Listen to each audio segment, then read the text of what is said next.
We're a rural community, it's very scattered. Some of them you'd hardly recognise as villages. We're in the foothills of the Welsh mountains, but quite remote. I love it here, but it's something like Arts Alive. If it didn't exist, I'm not quite sure what we do. It brings families together and it brings communities together. I think the artistic landscape would look very different without it. I wouldn't have anything to laugh at. I'm Sian Kerry and I run the live side of Arts Live events. We tour to over 100 village halls in those 2 rural counties.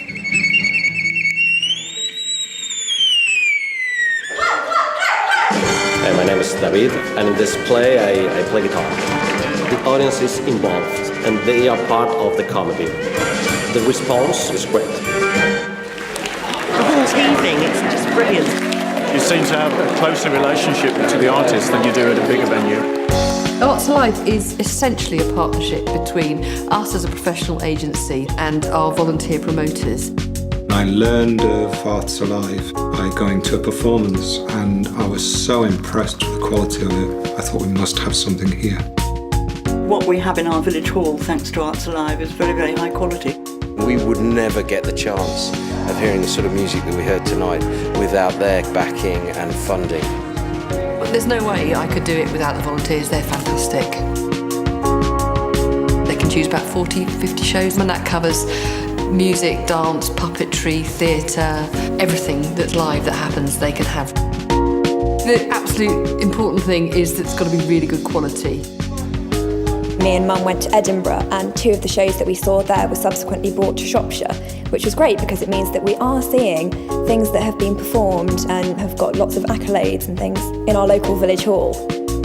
It's a blessing to be able to come from just up the road and to come to this beautiful place and to have some real arts and culture happening. It's fantastic.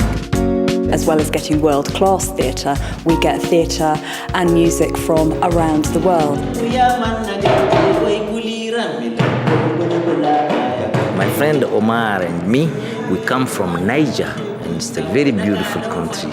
We meet very kind, very nice people who wants to know who we are.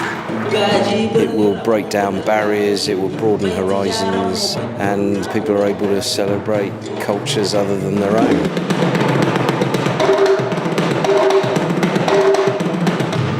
This is the first time I've been to something like this. I thought it was fantastic.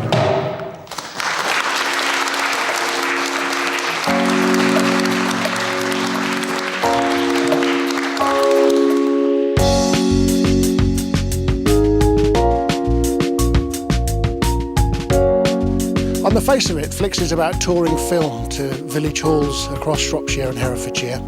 So we work with a local promoter who hosts it, who have a team of volunteers. They choose the film, we turn up with the equipment and do the screening. So the aim of it all is to bring up-to-date, good films on a wide screen into the local rural communities. But there's another whole side to Flix that is perhaps more unseen. It's because it's more about bringing communities together. It's about a meeting place where people can talk about the film, can talk about the village, and you can get older people and younger people, whole families, just enjoying a shared experience. We come here and it's lovely because we can have a coffee or a glass of wine and meet our friends that we know in the village, and then afterwards we go across to the pub. Having things in a local community, I think, makes a huge difference. Personally, I think it actually could well be the saviour of the arts in these difficult times in Britain. Bringing up a child on my own, I think it's important her eyes are open to all sorts of things that go on in the world. So Arts Alive does that. People do genuinely love it. Long may it continue. It's a fantastic way of bringing people together. It's a really good way to keep your community vibrant. You spend a while afterwards and you have a darn good natter, and it saves quite a lot of telephone calls.